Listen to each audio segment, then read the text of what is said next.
The majority right now would say, well, the Dark Ages were terrible, and they're burning witches, and everybody is oppressed by Christianity and by, the clergy, and it was just this horrible, horrible time.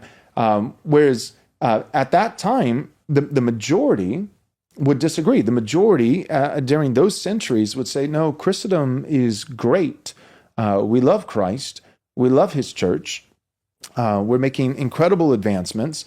We've pushed back on the darkness and on driven literal demonic spirits out of northern European tribes and places and the Americas and all this kind of stuff, and making incredible progress, incredible discoveries and charting new maps and innovation and inventions. And so I'm of the persuasion that I think the whole idea of the Dark Ages is a psyop. I think that the Dark Ages was actually a golden age, and that the Great Enlightenment is actually the dark spell that has come over the West, and that if anything, we're in the Dark Ages now. Here's 5 criteria for voting. Number 1, America should be a Christian nation.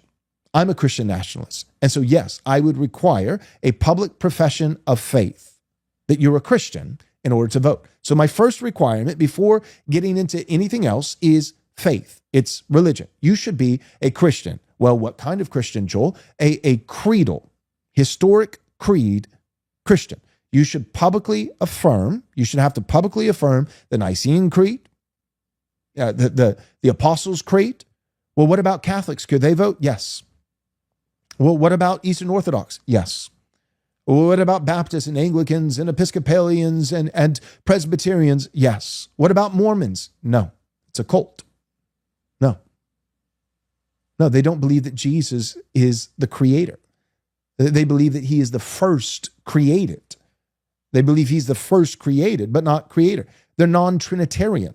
No, of course, they can't vote. They're not Christian. Jehovah's Witness, what about them? Nope, they're not Christian. Seventh-Day Adventists. Nope, they're not Christian. It is a cult. Okay, but what about Muslims? No way. What about Jews? No way. Hindus? No way. Atheists? No way. Well, what about white European descendants who worship Thor? No way. Christian, that's first.